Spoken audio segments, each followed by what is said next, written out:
मध्य प्रदेश माध्यमिक शिक्षा मंडल द्वारा संचालित 12वीं की बोर्ड परीक्षाएं गुरुवार से शुरू हो गई हैं। 12वीं कक्षा के छात्रों ने पहला पेपर अंग्रेजी का दिया। परीक्षा केंद्रों में कोरोना गाइडलाइन का पूरा पालन किया गया। परीक्षा सुबह 10 बजे से 1 बजे तक आयोजित हुई।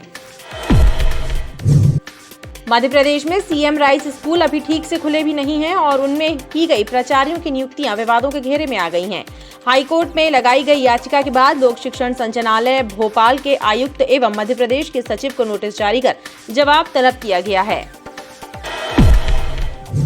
केंद्र सरकार का civil registration system software collectorate से बंद है, जिसकी वजह से जन्म मृत्यु प्रमाण पत्र बनवाने वाले परेशान हो रहे हैं।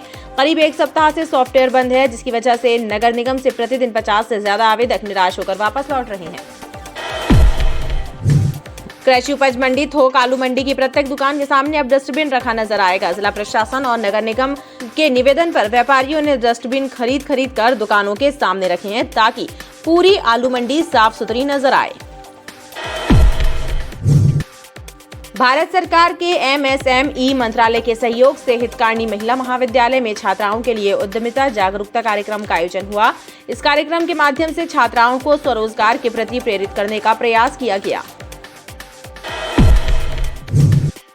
गंजीपुरा में सड़क पर काबिज बेजा कब्जों को हटाने के लिए नगर निगम के अन्य क्रांति दल ने कार्यवाही की। 2 दर्जन से ज्यादा ठेले टपरे और दुकानों के सामने लगे शेड हटवाए गए। कई ठेले टपरे भी जब्त किए गए। नगर निगम के अमले ने गुरुवार की सुबह लटकारी का पड़ाव सब्जी मंडी के आसपास सड़कों पर सब्जी बेचने वाले सब्जी विक्रेताओं को हटाने की कार्यवाही की। स्वच्छता सर्वेक्षण अभियान के तहत नगर निगम की टीम ने इस कार्यवाही को अंजाम दिया। खमरिया पुलिस ने एक सवारी ऑटो से अवैध कच्ची शराब का परिवहन कर रहे 2 शराब तस्करों को गिरफ्तार किया। पुलिस ने ऑटो से कच्ची शराब से भरे 5 कैन जब्त किए हैं, जिससे कुल 220 लीटर कच्ची शराब बरामद हुई। सिहोरा वन परिक्षेत्र के अंतर्गत इंद्राना के जंगल में मृत हालत में पाए गए तेंदुए की मौत के मामले में पड़ताल में वन विभाग का अमला जुटा हुआ है। वन विभाग के अधिकारियों का मानना है कि तेंदुए की मृत्यु करंट लगने से हुई है, लेकिन उसकी मौत होने और शव मिलने का स्थान अलग अलग हो सकता है। इस दिशा में वन विभाग की टीमें जांच कर रही हैं। गढ़ा पुलिस और क्राइम ब्रांच की टीम ने 3 शातिर नकबजनों को गिरफ्तार किया है। इनसे पूछताछ के बाद 4 थाना क्षेत्रों में घटित हुई चोरी की और नकबजनी की 14 वारदातों का खुलासा हुआ है।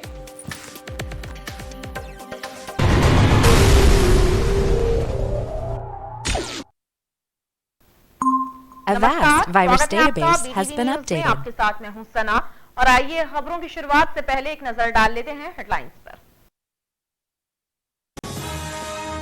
1 सप्ताह से बंद है जन्म मृत्यु पंजीयन का सॉफ्टवेयर। नहीं बन पा रहे हैं जन्म मृत्यु प्रमाण पत्र। आवेदक हो रहे परेशान, अधिकारी नहीं दे पा रहे जवाब। थोक आलू मंडी की हर दुकान के सामने रखे गए डस्टबिन। SDM ने व्यापारियों की मदद से रखवाए डस्टबिन। स्वच्छता का किया गया आह्वान। गंजीपुरा में अतिक्रमण विरोधी कार्यवाही के दौरान मचा हड़कंप। 2 दर्जन से ज्यादा ठेले टपरे हटाए गए। क्षेत्र के अतिक्रमण यातायात व्यवस्था के लिए बने हुए थे चुनौती। और गढ़ा पुलिस और क्राइम ब्रांच के हत्थे चढ़े 3 शातिर नकबजन। 4 थाना क्षेत्रों में घटित हुई नकबजनी की 14 वारदातों का खुलासा। 13 लाख के जेवरात और फायर आर्म्स बरामद।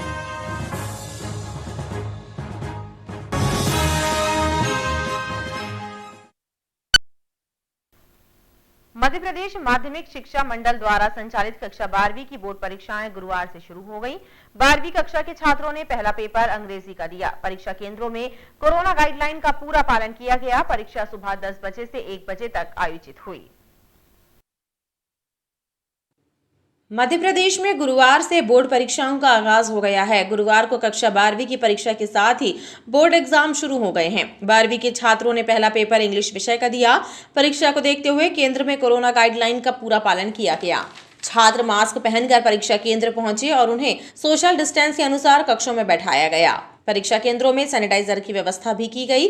परीक्षा में नकल को रोकने के लिए परीक्षा केंद्रों में सख्त इंतजाम किए गए। छात्रों की कड़ी जांच के बाद ही परीक्षा केंद्रों और कक्षों में उन्हें प्रवेश की अनुमति प्रदान की गई। आज का पेपर इंग्लिश का है 12वीं का और बच्चे सब व्यवस्थित होकर बैठ गए हैं। अच्छे से पेपर शुरू हो गया है और प्रोटोकॉल का पालन किया गया है। बच्चों से नकल को रोकने के लिए बच्चों से जो जूते चप्पल सब बाहर उतारने किया गया है। बाहर गेट में भी सर्च ली गई, अंदर भी जाते समय सर्च ली गई है। लगभग कितने बच्चे जो हैं इनके हैं 424 बच्चे हैं और एब्सेंट 65 बच्चे हैं। इस तरह से 489 बच्चे बैठे हुए हैं। इस बार पूरे प्रदेश में 12वीं के 7 लाख से ज्यादा छात्र परीक्षा में शामिल हो रहे हैं। पूरे प्रदेश में कुल 3,586 परीक्षा केंद्र बनाए गए हैं। एमपी बोर्ड 10वीं की परीक्षा 18 फरवरी से शुरू होगी। 12वीं कक्षा के पेपर 12 मार्च तक और 10वीं बोर्ड के एग्जाम 10 मार्च तक होंगे।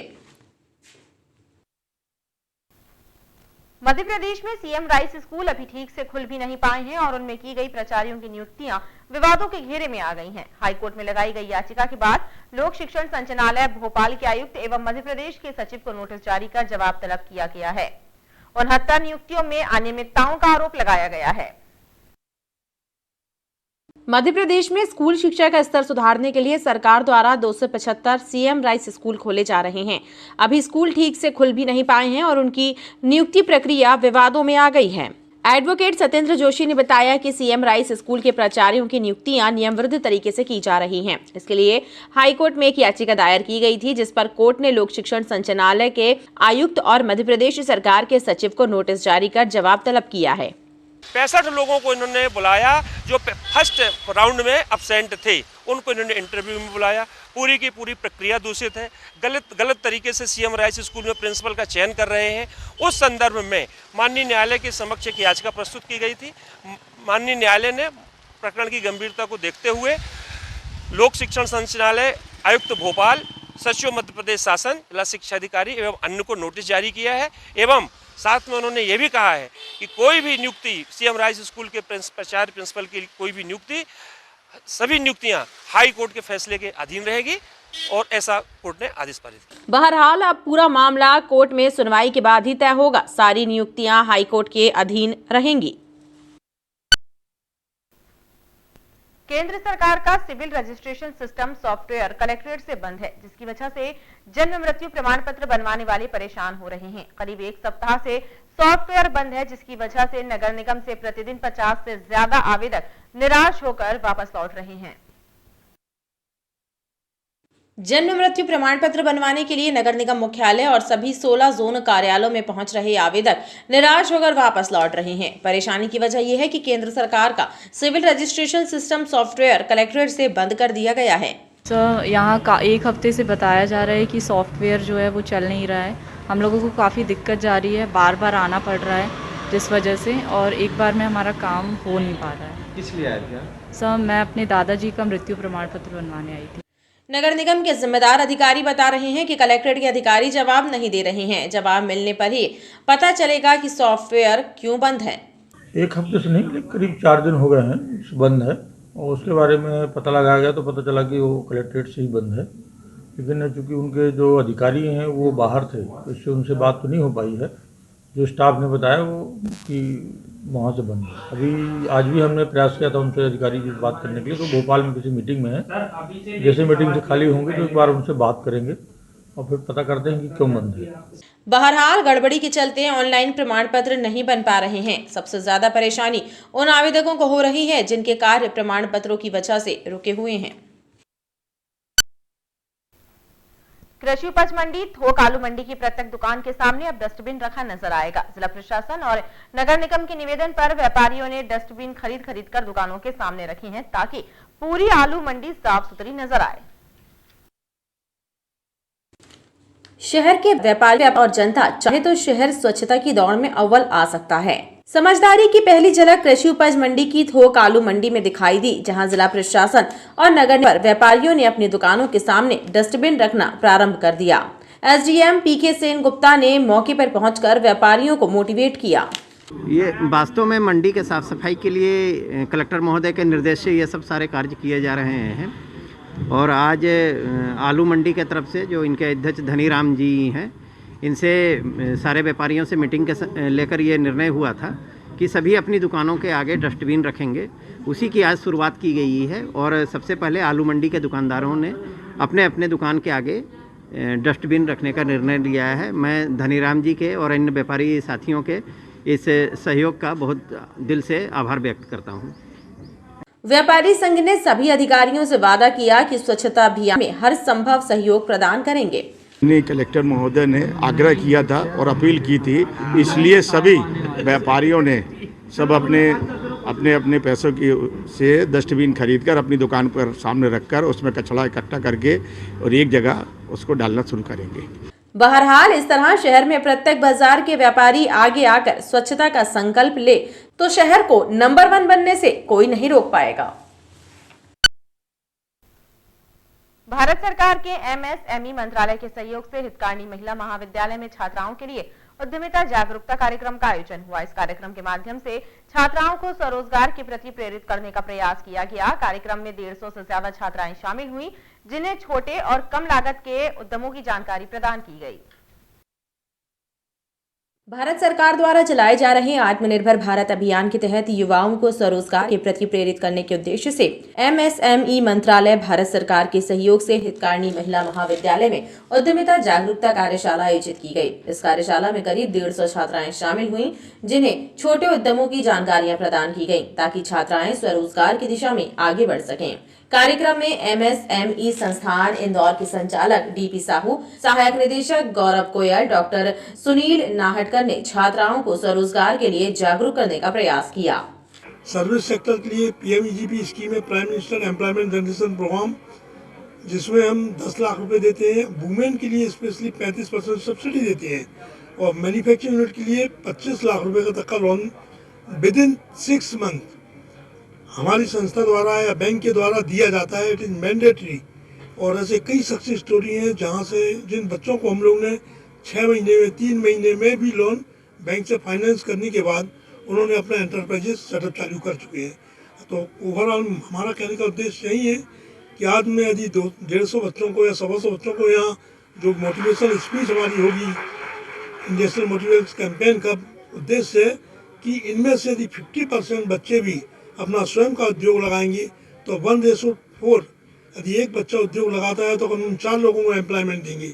MSME इंदौर संस्थान द्वारा हितकार्नी महिला महाविद्यालय में उद्यमिता जागरूकता कार्यक्रम का आयोजन किया जा रहा है। इस कार्यक्रम को आयोजित करने का प्रमुख उद्देश्य ये है कि छात्राओं का जो रुझान छात्रों का नौकरी के प्रति रहता है, नौकरी सीमित है, तो हम लोगों को उनको स्वरोजगार से जोड़ने के लिए उनको एक सफल उद्यमी बना सकें। जैसे कि MSME का उद्देश्य होता है, उनका ध्येय होता है कि छोटे छोटे से लघु उद्योग, कुटीर उद्योग के माध्यम से स्वरोजगार से लोगों को जोड़ें। तो उसी श्रृंखला में हम लोगों ने एक कार्यक्रम आयोजित किया है। कार्यक्रम का उद्देश्य युवाओं को छोटे और कम लागत के उद्योगों के प्रति जागरूक करना था ताकि युवा स्वरोजगार स्थापित करने के लिए आगे आए। गंजीपुरा में सड़क पर काबिज बेजा कब्जों को हटाने के लिए नगर निगम के अन्य क्रांति दल ने कार्यवाही की। 2 दर्जन से ज्यादा ठेले, टपरे और दुकानों के सामने लगे शेड हटाए गए। कई ठेले जब्त भी किए गए। अतिक्रमण विरोधी कार्यवाही के चलते क्षेत्र में हड़कंप मचा रहा। नगर निगम द्वारा बार बार दी गई चेतावनी के बाद भी जब गंजीपुरा के व्यापारियों ने सड़क से अपने बेचा कब्जे नहीं हटाए तो नगर निगम के अन्य क्रांति दल ने ताबड़तोड़ कार्यवाही शुरू कर दी, जिसके चलते क्षेत्र में हड़कंप मच गया। सड़क और फुटपाथ पर कब्जा करके लगाई गई दुकानों को JCB मशीनों से हटाया गया। कई ठेले टपरे जब्त भी किए गए। दुकानों के सामने लगे अवैध शेड भी हटाए गए।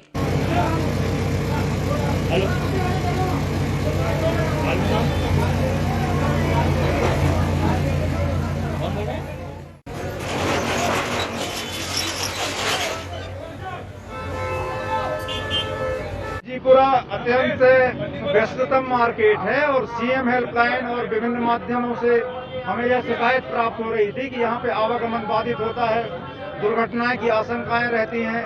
हम समस्त व्यापारी बंधुओं से अनुरोध करते हैं कि कृपया दुकान को सीमित स्थान पे लगाएं, आगे बढ़ाकर ना लगाएं, ताकि किसी तरह की कोई दुर्घटना ना हो और आवागमन सुचारू रूप से चलता रहे। आज हमारे द्वारा जो दुकान बढ़ाकर लगाई गई थी उनको अंदर कराया जा रहा है और जो बार बार सूचना के बाद भी दुकान अपनी रोड पे लगाए हुए थे, आवागमन बाधित कर रहे थे, कतिपय लोगों के हम सामग्री भी जब्त कर रहे हैं। हमारी यह कार्रवाई निरंतर चलेगी। नगर निगम के अधिकारियों ने कहा कि आगे भी ये कार्यवाही लगातार जारी रहेगी। यातायात में बाधा पैदा करने वालों को बख्शा नहीं जाएगा। हो गया। नगर निगम के अमले ने गुरुवार की सुबह लटकारी का पड़ाव सब्जी मंडी के आसपास सड़कों पर सब्जी बेचने वाले सब्जी विक्रेताओं को हटाने की कार्यवाही की। स्वच्छता सर्वेक्षण अभियान के तहत नगर निगम की टीम ने इस कार्यवाही को अंजाम दिया और सड़कों पर काबिज विक्रेताओं को मुख्य मार्ग और सड़कों पर सब्जी विक्रय न करने की समझाइश दी। स्वच्छता सर्वेक्षण अभियान के तहत गुरुवार को नगर निगम के अमले ने लटकारी का पड़ाव क्षेत्र में सड़कों पर सब्जी विक्रय का कार्य करने वाले सब्जी विक्रेताओं को हटाने की कार्यवाही की। नगर निगम का अमला मौके पर पहुंचा और सड़क किनारे सब्जी का कारोबार कर रहे सब्जी विक्रेताओं को हटाना शुरू किया। नगर निगम के अधिकारियों की इस कार्यवाही से हड़कंप मच गया। नगर निगम अधिकारियों ने बताया कि सड़कों के किनारे सब्जी का कारोबार कर गंदगी करने वाले सब्जी विक्रेताओं को हटाने की कार्यवाही की जा रही है। उन्हें व्यवस्थित स्थान और बाजार में सब्जी विक्रय करने की समझाइश दी गई। आयुक्त महोदय के निर्देश अनुसार स्वच्छता सर्वेक्षण को भी मद्देनजर में रखते हुए हमारे जोन संभाग क्रमांक 5 की टीम, इसमें संभागीय अधिकारी महोदय, आरआई साहब, सीएसआई, सभी लोगों ने एक संयुक्त कार्रवाई करी, जिसमें सब्जी वाले जो बैठकी वाले जिन्हें आवंटित किया गया बैठने की जगह सब्जी बैठेंगे, लेकिन वो मुख्य मार्ग पर अनावश्यक बैठकर सब्जी बेचकर गंदगी कर रहे हैं, उन्हें समझाइश दी, उन्हें हटाने की कार्रवाई की। ये कार्रवाई सतत चलती रहेगी। इस दौरान सब्जी विक्रेताओं को समझाइश दी गई कि आवंटित स्थान पर ही वे सब्जी विक्रय का कार्य करें, अन्यथा उन पर जुर्माने की कार्यवाही की जाएगी।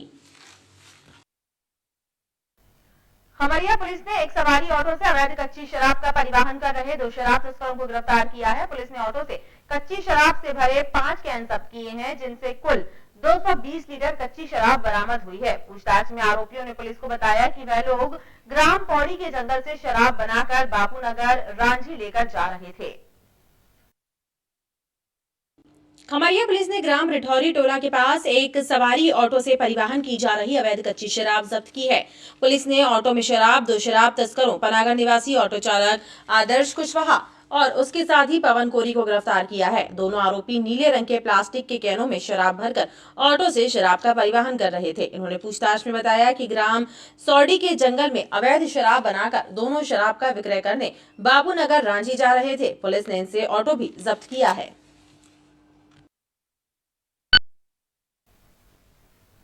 सिहोरा वन परिक्षेत्र के अंतर्गत इंद्राना के जंगल में मृत हालत में पाए गए तेंदुए की मौत के मामले की पड़ताल में वन विभाग का अमला जुटा हुआ है। वन विभाग के अधिकारियों का मानना है कि तेंदुए की मृत्यु करंट लगने से हुई है, लेकिन उसकी मौत होने और शव मिलने का स्थान अलग अलग हो सकता है। इस दिशा में वन विभाग की टीमें जांच कर रही हैं। सिहोरा वन परिक्षेत्र के अंतर्गत इंद्राना के जंगल में मृत पाए गए तेंदुए की मौत के मामले की पड़ताल वन विभाग ने तेज कर दी है। वन विभाग के अधिकारी इस बात से इनकार नहीं कर रहे हैं कि तेंदुए की मौत करंट लगने की वजह से हुई है, लेकिन अधिकारियों का मानना है कि तेंदुए की मौत और उसका शव बरामद होने की जगह दोनों अलग अलग हैं। वन अधिकारियों का कहना है कि तेंदुए की मौत किसी और जगह हुई, लेकिन उसके शव को कहीं और लाकर फेंक दिया गया। इस दिशा में वन विभाग की पड़ताल जारी है। जहाँ तक पोस्टमार्टम का संबंध है, पोस्टमार्टम का रिपोर्ट अभी हमें प्राप्त नहीं हुआ है, लेकिन ऐसा संशय उसमें हो रहा है कि लेपर्ड की मृत्यु इलेक्ट्रोक्यूशन से या विद्युत के इस्तेमाल से हो सकती है, चूँकि उसके पूंछ में थोड़ा ऐसा निशान मिला है और इसी दिशा में हम लोग मौके पर इन्वेस्टिगेशन भी कर रहे हैं। और वर्तमान तक तो अभी कोई पुख्ता हमारे पास अभी जानकारी नहीं आई है अपराधियों की, लेकिन हम लोग इसी दिशा में अन्वेषण जारी रखे हुए हैं। तेंदुआ जहाँ डेथ पड़ा है, क्या अंदाजा है पहले वहीं पे डेथ हुई कि आगे पीछे कहीं हुई है? मौके को देखने से लग रहा है कि तेंदुए की मृत्यु कहीं और हुई है और तेंदुए का जो शव है वो लाकर वहाँ पे रखा गया है। चूँकि उसके किसी भी दांत या नाखून या बाल जो मूंछ के बाल होते हैं वो मिसिंग नहीं है, तो ये नहीं कहा जा सकता कि तेंदुए को पोच करने के लिए या तेंदुए का शिकार करने के लिए किसी ने विद्युत का करंट लगाया होगा। इधर वन विभाग को घटना स्थल के आसपास कुछ संदिग्ध सामग्री जैसे तार, खूंटी और रस्सी भी बरामद हुई है, जिसके बाद कुछ संदिग्धों से भी पूछताछ की जा रही है, लेकिन अब भी वन विभाग इस मामले में किसी ठोस नतीजे पर नहीं पहुंचा है। गढ़ा पुलिस और क्राइम ब्रांच की टीम ने 3 शातिर नकबजनों को गिरफ्तार किया है। इनसे पूछताछ के बाद 4 थाना क्षेत्रों में घटित हुई चोरी और नकबजनी की 14 वारदातों का खुलासा हुआ है। आरोपियों से 165 ग्राम गोल्ड और 5 किलो 130 ग्राम चांदी के जेवरात बरामद हुए हैं, जिनकी कीमत 13 लाख रुपए है। इसके अलावा पुलिस ने इनसे एक पिस्टल, कट्टा, कारतूस, मोटरसाइकिल और ताला तोड़ने के लिए उपयोग किए जाने वाले औजार भी जब्त किए हैं। गढ़ा पुलिस और क्राइम ब्रांच की टीम ने 3 शातिर नकबजनों गुड्डू उर्फ भागवत चौधरी, यासीन उर्फ अबू अली और हनुमंत दाहिया को गिरफ्तार किया है। इन तीनों शातिर नकबजनों ने नकबजनी और चोरी की 14 वारदातों का खुलासा किया है। पुलिस ने इनसे 165 ग्राम सोने और 5 किलो 130 ग्राम चांदी के जेवरात बरामद किए हैं, जिनकी कीमत 13 लाख रुपए है। इनसे संजीवनी नगर में घटित हुई नकबजनी की, गढ़ा और भेड़ाघाट की एक और तिलवारा की 4 वारदातों का पर्दाफाश हुआ है। पुलिस ने इनसे 2 फायर आर्म्स और ताला तोड़ने व काटने के लिए इस्तेमाल किए जाने वाले औजार भी जब्त किए हैं। थाना गढ़ा पुलिस ने एक अच्छा कार्य करते हुए 3 शातिर नकबजनों को गिरफ्तार किया है, जिसमें मैं बताना चाहूँगा कि इसमें 14 नकबजनियों का खुलासा हुआ है, जिसमें 8 नकबजनियाँ थाना संजीवनी नगर में, 4 नकबजनियाँ थाना तिलवारा में, 1 नकबजनी अपनी थाना भेड़ाघाट और 1 नकबजनी थाना गढ़ा की। कुल माल मशरूका जो इनसे 3 शातिर नकबजनों से बरामद हुआ है वो करीबन 165 ग्राम गोल्ड है और 5 किलो 130 ग्राम करीबन चांदी है, जिसकी टोटल वैल्यू करीबन 13 लाख है। और ये जो 3 शातिर नकबजन हैं ये पुराने सब रिकॉर्डेड व्यक्ति हैं। इसमें एक गुड्डू उर्फ भागवत चौधरी जो कि अभी त्रिमूर्ति नगर में रहते हैं, वह गोहलपुर के निगरानी बदमाश भी, इनके पूर्व से 35 नकबजनी के प्रकरण भी हैं। दूसरे जो आरोपी जो गिरफ्तार हुए हैं वो यासीन उर्फ आशू अली, ये वर्तमान में अभी बरगी में भी रह रहे थे और कभी कभी नरसिंहपुर भी ये चले जाते थे, ऐसा पूछताछ में आया है। इनके भी करीबन 30 करीब मामले हैं। और तीसरे जो नकबजन जो गिरफ्तार हुए हैं वो हनुमत दाहिया, उनकी करीबन 8 करीब नकबजनी और चोरी का प्रकरण है और ये अभी परसवाड़ा थाना संजीवनी नगर क्षेत्र में अभी रहते हैं। कुल मिला के मैं इसको अच्छी उपलब्धि कहूँगा, क्योंकि अच्छा बड़ा गैंग जो है पुलिस ने अभी पकड़ा है और 14 नकबजनियों का इसमें खुलासा हुआ। बताया जाता है कि तीनों शातिर नकबजन हैं। इनके विरुद्ध नकबजनी की कई अपराध पूर्व में ही दर्ज हैं। ये लोग घूम घूम कर सूने मकानों की रेकी किया करते थे और फिर वारदातों को अंजाम दिया करते थे। खास बात यह है कि तीनों वारदातों को अंजाम देने के बाद अपने रहने के ठिकाने भी बदल लेते थे, इसलिए इनका सुराग हासिल कर पाना भी मुश्किल होता था। पुलिस इनसे फायर आर्म्स के संबंध में भी पूछताछ कर रही है। और खबरों का सिलसिला लगातार जारी रहेगा, आप देखते रहिए वीटीवी न्यूज।